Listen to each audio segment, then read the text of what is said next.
Welcome to NarrativeNook audio tales where enchanted stories come to life. If you enjoy our stories, please subscribe, like and share to support our channel. Enjoy listening. Why don't we let Godpa go? Nolan said, raising his eyebrows. He really hoped Lawrence would go, since Lawrence had been the one to attend these activities when they were on the island. That's not right. We have Dad. Lana pouted, firmly rejecting the idea. Godpa has been doing it anyways. What does it matter? Nolan reminded Lana meaningfully. Lana insisted, it's different now that we have our real dad. Mommy and Daddy should be the ones who join us for parent-child activities. Jared patted Lana's shoulder saying, all right, Mommy and Daddy will both go. Yay, I knew Daddy was the best. Lana smiled brightly while nodding her head. Stupid. Nolan rolled his eyes at his sister in frustration. No, you're the stupid one. You're the dumbest. Lana stuck out her tongue at Nolan. Nicole looked at the children and smiled wryly. All right now. We'll be attending your parent-child event. Hooray! Lana cheered with excitement, while her brother bit his lip sadly. Nolan said, I'll inform Godpa and let him come too. He can't come, Jared said frankly. Unconvinced, Nolan frowned. He'll come if I want him to, and you can't stop him. He's gone to Macrunia, Jared informed. He was not stopping Lawrence from attending. It was simply a fact that Lawrence could not show up. Nicole's eyes widened in surprise as she looked at Jared. Macrunia? But Lawrence clearly said he was going to Crescent Island, Nicole thought. Jared exchanged glances with Nicole. Although he did not speak, Nicole could understand his thoughts by reading his eyes. Nicole wondered the reason why Lawrence lied to her. Nicole did not continue the topic any further in front of the kids. Dropping his head, Nolan wilted a bit when he heard Lawrence had left. He thought, it's such a great opportunity, but Godpa isn't here. So is there any parent-child activity I could join if he's not here? No one wants to accompany me. Sensing Nolan's depressed state, Nicole comforted him. Lawrence has his own things to take care of. He has his own life. They could not rely too much on Lawrence. They could be friends, but never a family. Nolan tilted his head at Nicole, hesitated, and bit his lip. Lawrence once told him that it was his dream to be able to accompany them for life. Nolan, there are things that you'll only understand once you grow up. Nicole stroked her son's head soothingly. She understood Nolan's dependence on Lawrence, but some things were impossible to change. Even if they had not returned to San Joto and reconciled with Jared, Nicole and Lawrence would have still stayed friends. Nolan. Lana gently tugged on her brother's sleeve, her voice gentle. Nolan, we have Daddy now. We don't need someone else to be our father. Uneasy, Nolan did not respond to Lana's words. So he turned his head to look out the car window. Lana knew Nolan must be in a bad mood and wanted to lean over to comfort him. Nicole held the girl back and shook her head, signaling Lana to leave Nolan alone. Nolan was a perceptive child. So, he must have understood what Nicole implied. She figured Nolan only needed some time to reorganize his thoughts. Nolan nibbled on his lips and obediently settled down. Although the siblings quarreled often, Lana was rather upset when Nolan was upset. She only hoped her brother would get better soon. After a while, the car drove into the Riddle family residence. The family got out of the car and headed to the living room. Grandpa, Grandma. Nolan and Lana cheered, walking toward the sofa. Daniel and Gloria could not hide their smiles. Our darlings came home. Nicole came over, and when she did not see the others, she asked casually, Dad, Mom, where are my brothers? Stanley has an academic symposium. Spencer and Samuel said they had something going on and won't be coming back today, Gloria replied. What are they doing? Are they going on a date? Lana asked curiously, blinking her big eyes. Gloria could not help but laugh. No, sweetheart, it's work. Oh, Lana muttered. I thought they went on a date. Lana's disappointed tone amused everyone, and they burst into laughter. However, Nolan wore a gloomy expression, lowering his head listlessly. Sensing his grandson's unusual behavior, Daniel asked softly, "Nolan, what's wrong?" "I'm fine, Grandpa." Nolan shook his head lightly and stood up. "I'll head back to my room first." Nolan finished and went upstairs alone, clearly in a sad mood. Daniel could not help but worry. What's gotten into him? "Don't worry. Just let him rest," Nicole said evasively, not mentioning Lawrence. "Grandpa, Grandma, I'll go upstairs too," Lana said. She was still worried about her brother, so she followed him upstairs. "Aren't you going to have dinner with us?" "I ate enough in kindergarten," Lana said and disappeared around the corner of the stairs. She ran off so quickly. Gloria was relieved when she saw Lana was all right. "Mom, Dad, let's eat," Nicole said. There was no need to wait for the others since they were not returning. So, it was just the four of them. "All right, let's eat. We should check on the kids after we finish dinner," Gloria suggested. Although the kids were okay, Gloria still felt uneasy, thinking of Nolan with his heavy expression. "Yeah," Nicole agreed, and they entered the dining room. After dinner, everyone went their respective ways. Gloria was the first who went upstairs and entered Nolan's room. "Nicole, did the boy encounter something bad in kindergarten?" Daniel asked. "The kindergarten is having a parent-child day. We promised him we'll attend it."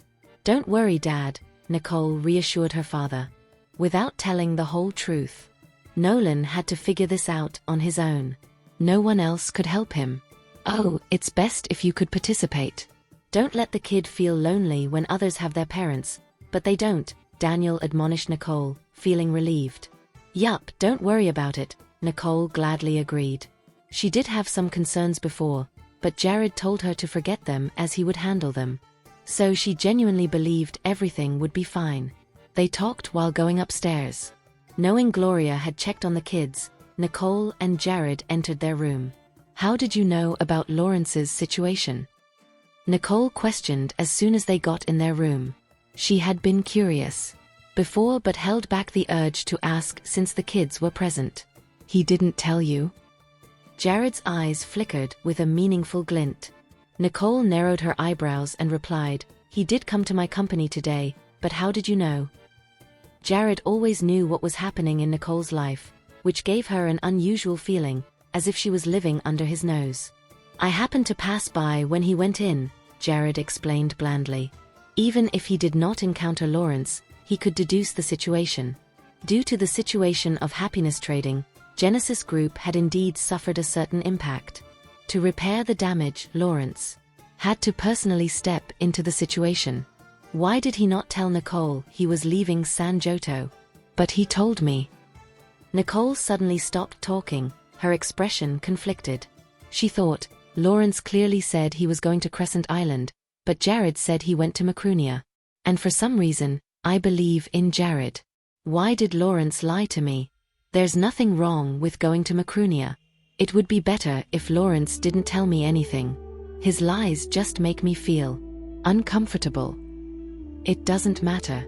As you said, he has his own life. Seeing Nicole's uneasiness, Jared comforted her while gently stroking her hair. He had no ill intentions by telling her these things. He just felt she should have known. As for what decisions she made, Jared believed she could handle it. This would at least let her know that not everyone is worth trusting. Nicole bit her lip and nodded faintly. No matter why Lawrence lied, she knew she had no right to ask about his personal matters. Lawrence might be dealing with things he could not reveal.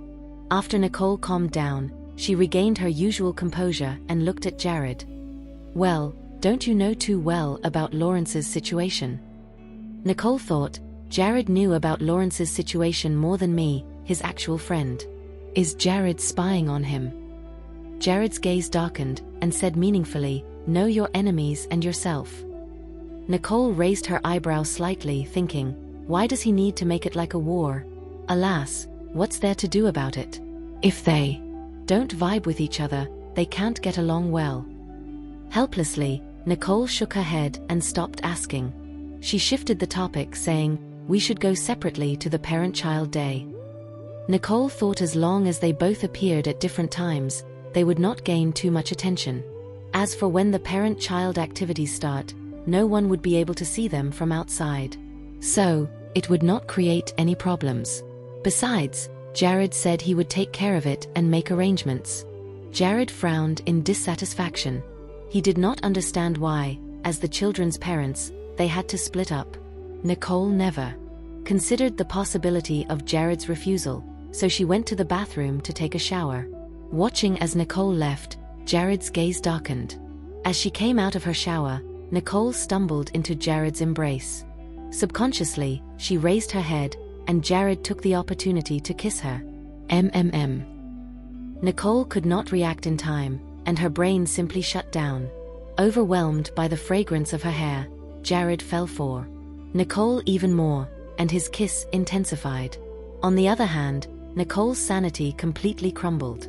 She only snapped back to reality when she felt a trace of coldness on her shoulders. Her bathrobe was starting to slip, and Jared's hands had already slid under the fabric. Wait a minute. Nicole panicked and hurriedly adjusted her bathrobe, quickly backing away to a safe distance. Jared's gaze deepened, looking at Nicole's flustered appearance. He could feel his body heating up, so he controlled himself to stop from leaning forward. Otherwise, he might not be able to restrain himself. Nicole's cheeks were flushing red, and her heart was pounding wildly. She felt the awkwardness and was at a loss. You should take a shower. I'll sleep first. Nicole wrapped the bathrobe around her body tightly and quickly walked to the bed. After lying down, she pulled over the blankets and covered herself. Jared was smiling, amused at Nicole's wrapped-up position. Knowing she was nervous, he turned around and went into the bathroom. Hearing the sound of running water coming from the bathroom, Nicole's thudding heart slowly settled down. The situation almost got out of control, so Nicole's feelings were all over the place. She frequently lost herself in Jared, convinced she had no defenses against his presence. Although they were legally married, Nicole still had not remembered the memories with Jared. She should be able to treat him sensibly, but she could not. Her thoughts were all tangled up and complicated, so she had a sleepless night. The next day, the sun shone brightly. Nicole woke up with dark circles under her eyes. She felt helpless when she realized that even makeup could not hide the black circles. Nicole stepped out of the bathroom with her clothes changed to see Jared prepared. Seeing Nicole ready, Jared said gently, "Come on, let's head down." Nicole uncontrollably averted her gaze, unable to meet Jared's eyes. She felt that she would lose her presence of mind otherwise. A glint of understanding crossed Jared's eyes. Without putting any pressure on Nicole, he held her hand and led her out of the room. "Daddy, Mommy." Lana, who just left her room, ran to them joyfully. Nicole turned to see Lana followed by Nolan, a few steps behind. Looking at Nolan's calm appearance, he seemed fine already. Nicole heaved a silent sigh. She hoped Nolan sorted out his thoughts and accepted what she said. "Mommy," Nolan whispered, feeling embarrassed at Nicole's stare. He was a little emotional yesterday. He understood there were things he could not decide, but he could still make his own choices. Although his mother and Lawrence could not be together, Nicole said that Lawrence was her good friend. That meant that Lawrence would always be their godfather. Nicole raised an eyebrow. She smiled, seemingly to see through her son's behavior. "Daddy, let's have breakfast." Lana tugged at Jared's shirt. In response, Jared picked Lana up and cuddled her. "All right, breakfast it is." The four of them went downstairs together and entered the dining room. "Good morning, everyone," Nolan and Lana greeted sweetly. "Morning, dear. Come, sit down here." Gloria smiled lovingly as she greeted the two cuties. "All right." The family sat down and started to eat, chatting while they did. Breakfast was soon over, and everyone left separately. "Nicole, about things over at the branch company." Daniel hesitated. As soon as Nicole realized what Daniel was getting at, she set her lips and said, "Sean and I will take care of it. Don't worry, Dad." "Excellent," Daniel replied, not asking too much. Daniel let out a sigh after everyone left. Damien and Dylan aren't worth your sympathy. Let the kids handle it, Gloria said to comfort Daniel. I get it. I feel it's too much on the kids. They're forced to deal with their ill-intentioned uncles, Daniel said. He was a little chagrined, not understanding why his older brothers acted like this. After so many years of enduring, how did it end up like this? Gloria responded. They were still oppressed and looked down upon by their brothers. Now that their children were doing great, they finally gained some dignity. I know. Daniel nodded. He was not sympathetic to Damien and Dylan. He just thought they were family and it would be best if everyone worked together. Unfortunately, not everyone had the same goal in mind. Jared dropped off Nicole at the entrance of the Riddle Corporation building. He watched Nicole go inside before instructing Max. Drive. Yes, sir. Max obeyed and started the car. He then reported, Mr. Johnston, Lawrence disappeared the moment he reached Macrunia, leaving his assistant Ian to settle things. I'm afraid. Search for his old subordinates, Jared said with a calm expression. If Lawrence's intention to go to Macrunia was not to recover the losses, it only would mean he was secretly plotting something. And to complete his plan, he had to find some trusted people to help him. Max's expression turned grave. Mr. Johnston, isn't he an adverse to you? I'll have always been a sting in his eyes, Jared replied. From the moment Lawrence stepped foot in San Joto, they were destined to be each other's rivals. Lawrence was not only obsessed with Nicole, but he was also a power control freak who wanted to take over San Joto. Determination crossed Max's eyes. I'll arrange for someone to find out his whereabouts. Forget it. Finding out won't change a thing. Why not take advantage of this chance to prepare another surprise for him? Jared said, his gaze turning cold. Having an ambition was fine, but Lawrence had to prove that his abilities matched his ambition. Max was stunned, but he soon understood Jared's intentions. He asked cautiously, What do you intend to do, Mr. Johnston? Jared's eyes narrowed, his voice turning icy. Ask someone to make contact with the landmark project that Genesis Group is negotiating. Max instantly understood Jared's point, and his eyes lit up. Yes, sir. The landmark project was a crucial project for Genesis Group, which had just entered San Joto's industrial market. Losing this project would be a significant setback for them. The car drove away, kicking up a cloud of dust. Upstairs at the Riddle Corporation building, just as Nicole entered her office, Lulu knocked on her door. Did you hear the news? Lulu asked with a mysterious look. Raising her eyebrow, Nicole asked, What news? Nicole had not had time to pay attention to the news this morning. She wondered what could have happened. Geez, how could you not know about something so important? Lulu smiled. It's related to you. Me. Nicole was even more confused. What is it? Lulu rolled her eyes helplessly at Nicole before revealing, It's about Damien and Dylan. What about them? Nicole asked, wondering how her uncles made it to the news. It was the case that overturned a few days ago. I'm not sure who leaked the news, but it's unsurpassable now. They're in the eye of the storm, Lulu explained. The two companies were the subject of public scrutiny and condemnation after the information was made public. That's it. Nicole replied calmly. Lulu widened her eyes in disbelief. Isn't it enough? It's not just a fluctuation in their stock prices this time. Their stock prices plummeted. It won't be long till it hits the limit. The losses were not ordinary. This would lose how much money? But the more Lulu thought about it, the more excited she was. Nicole's gaze darkened. These alone aren't enough. Was there something they missed on Dylan's side? This speed was disappointing. Are they quiet quitting or simply not investigating at all? Nicole. Lulu softly called out, noticing Nicole's silence and increasingly gloomy expression. It's nothing. Let's wait a little longer. There should be updates, Nicole said. She could only conclude that Dylan was actually incompetent if there was no other news. Observing Nicole's composed demeanor, Lulu chuckled and shook her head, admiring her friend's composure. If there's nothing else, I'll get back to work. Lulu calmed down. While she enjoyed watching the show, she knew it was someone else's business. She should focus her energy on her own work instead. Watching Lulu turn around and leave, Nicole breathed a sigh of relief. She took a document and started working. Meanwhile, at the branch company Dylan was in charge of, Dillcorp, Dylan had a gloomy face in the president's office.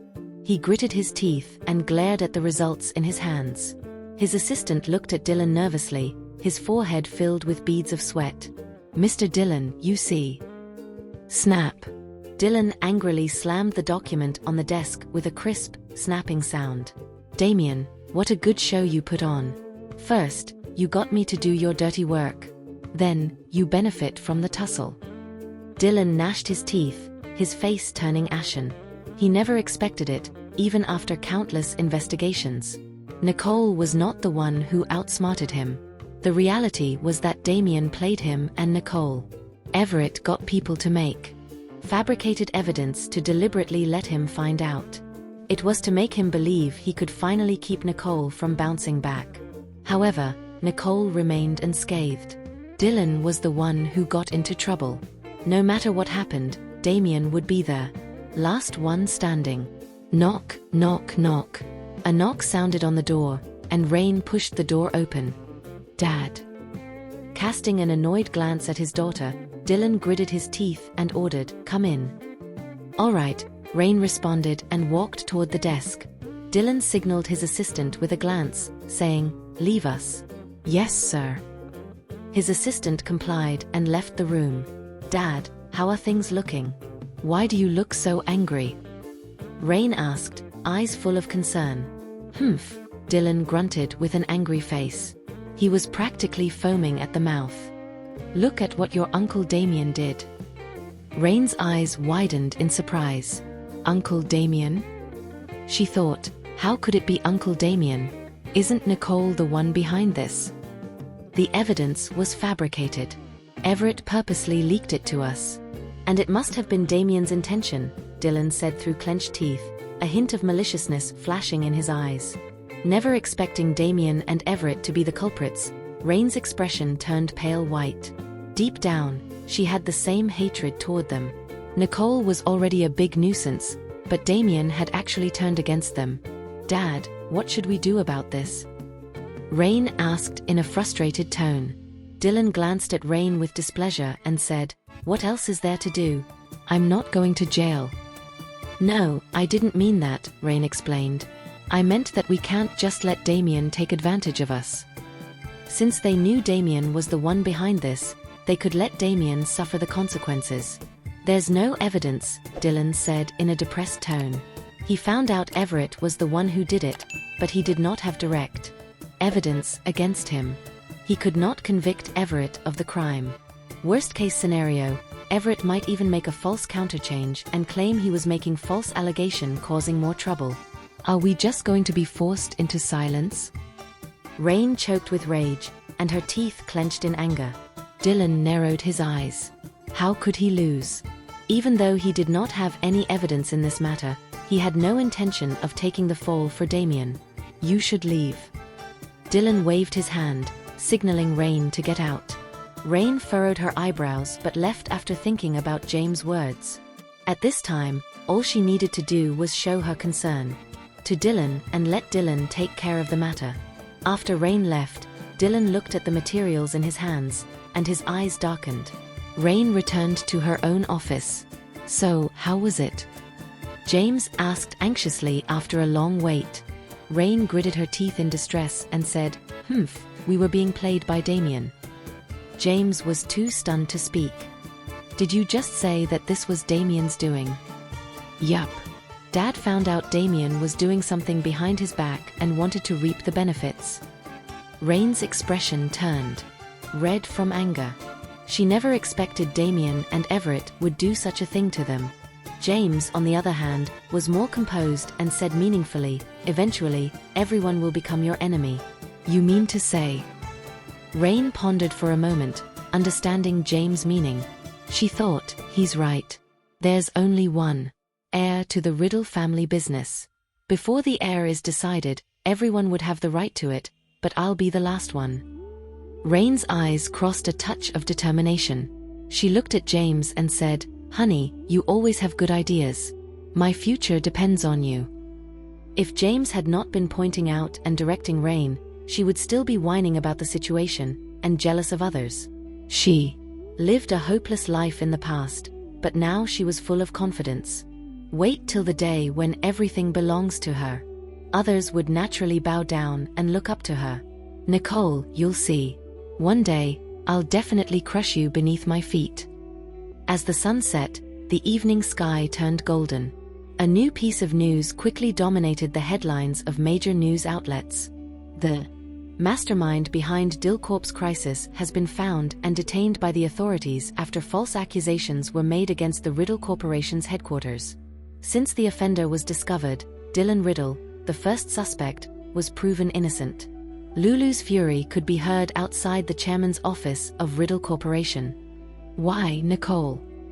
This is just absurd." Lulu could not believe Dylan got away with everything. He put all the charges on his department manager. Even the final piece of evidence was directed to the department manager. So, he was of course innocent. Nicole's eyes flickered with a touch of coldness. Dylan was indeed a ruthless person, for him to find someone to take the blame for him. Lulu complained in defiance. He should still be sentenced for poor supervision. He's the president of the company. At most, he'd be fined. Nicole shrugged. If Dylan was willing to go to jail, he would not have put the charge on someone else. "Well, we let him off easy this time," Lulu said depressingly. Though Dylan was obviously at fault, it was upsetting that he was able to avoid punishment. Nicole remained indifferent. "It's all right. The show has just begun." "What?" Lulu blinked her eyes in bewilderment. The case seemed to be closed, awaiting trial and judgment. Seeing Lulu's confusion, Nicole replied cryptically, "We should just sit back and watch the show unfold without getting involved." Lulu blinked her eyes and quickly reacted, "Oh yeah, I almost forgot about this." Previously, Damien tried to trick Dylan and them. But since Dylan found out about it, how could he let this matter rest? "It's time to clock out. Let's go." Nicole got up calmly. "I have other things to do." "Are you really going back to the Riddle family manor?" Lulu asked instinctively. She knew that Nicole had received a call from the manor. They wanted her to return after work, presumably for reasons related to this matter. "Of course, I'm going back. They've put on such a good show," Nicole smirked. Things had come to an end. Mr. Riddle Sr. calling her back probably had something to do with Damien and Dylan's matter. Deep down, she knew this was the result she wanted for this situation. Even if Dylan was caught this time, he would not be locked up for long, and there must be a day when he came out. At that time, Dylan would not turn over a new leaf. Instead, he would turn more aggressive. If so, Nicole might as well save him, to get rid of everything once and for all. Leaving the office, Nicole saw Sean and Steve downstairs in the lobby. "Sean, Steve." The two looked at Nicole with concern. "Are you sure you don't want us to follow you?" "There's no need for that. The reception tonight is also very important for us. You guys should just go attend it. I'll head back to the manor on my own." Nicole smirked as she answered, "What if they?" Steve frowned.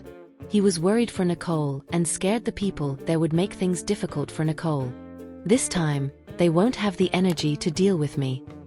Nicole's gaze carried a hint of disdain. Dylan and Damien were not long from a quarrel. Sean compromised. "Okay then. If something comes up, call us." "Will do." Nicole watched Sean and Steve leave before getting into her own car. She informed Jared to pick up the kids as she decided to go back to the Riddle family residence on her own. Soon, Nicole arrived at the Riddle family manor. Few people came. Only Damien, Dylan, Daniel, and Dexter were present. Seeing that she was the only junior present, Nicole awkwardly touched her nose. "Grandpa actually informed me to come back alone. Is this really a good idea?" Seeing Nicole's arrival, a smile rose on Mr. Riddle Sr.'s face. Nicole is back. Grandpa, Nicole greeted softly as she slowly walked toward the old man. Sit down, Mr. Riddle Sr. gestured for Nicole to sit beside him. Nicole hesitated but sat down at Mr. Riddle Sr.'s insistence. She was not afraid of them. She just felt she should not be too flashy at the moment. Dad, why did you call us here today? Did something happen? Dexter asked directly after sensing everyone's silence. To be frank, everyone had more or less heard the rumors. But Dexter did not understand why Mr. Riddle Sr. called them back, seemingly wanting to say something after things had already come to an end. I have no idea either. Let Dylan speak. Mr. Riddle Sr.'s expression turned gloomy as he glanced at Dylan. Dylan. Dexter and Daniel turned their gaze to Dylan, realizing he was the one who gathered them here today. Nicole too realized this fact just now. Seems like Dylan has yet to say anything. He must have wanted to directly address Damien in front of everyone. As for me, maybe Grandpa decided to call me back at the last minute, and it had nothing to do with Dylan. Dylan did not expect Mr. Riddle Sr. to call Nicole back to the Riddle family manor. But since the story had played out like this, he had no choice but to bite the bullet and talk. Gritting his teeth, Dylan got hot under his collar as he handed a document to Mr. Riddle Sr. Actually, I intended to ask Dad and my few brothers to sit in judgment for me. Sit in judgment for you? Damien raised his eyebrow slightly. He said meaningfully, Dylan, what do you mean by this? Are you in trouble? Damien already knew Dylan had found someone to take the blame. Therefore, he did not understand what his intentions were by summoning everyone gathered here today. Dylan's expression turned even angrier. He glared at Damien with hate. Damien, stop pretending. Do you still think I'm clueless? What's this about? Damien frowned. Deep down, he felt a vague sense of unease. He felt that Dylan was targeting him today. Humph. Dylan grunted in exasperation. He once again turned his gaze to Mr. Riddle Sr. Dad. I bought up and reported the headquarters' manipulation of the branch company's stock values, but now I realized I was set up by Damien. Here's the proof I found. Take a look. Dylan slammed the documents on the table while displaying anguish and outrage. Dad, you have to back me up. He's my brother, yet he tricked me. Nicole's mouth twitched. She thought, wow, Dylan is going all out with this act. Mr. Riddle Sr. calmly picked up the document and opened it to read the content. He then looked at Damien, saying, what Dylan is saying is that the evidence he found against Nicole was deliberately revealed to him by Everett. Is that true? Looking at Mr. Riddle Sr.'s unruffled demeanor, Damien unconsciously clenched his hand. He tried to suppress his uneasiness and acted calm. Dad, I'm afraid there must be a misunderstanding. Everett has no reason to do so. He has no reason, but if you ordered him to, could he refuse it? Mr. Riddle Sr. commented. What was more, these two were birds of the same feather. No one would believe that Damien did not instruct Everett to do so. Damien, Dylan, you guys. Is this perhaps a misunderstanding? Dexter asked in confusion. He was still a little bewildered and could not understand what was happening.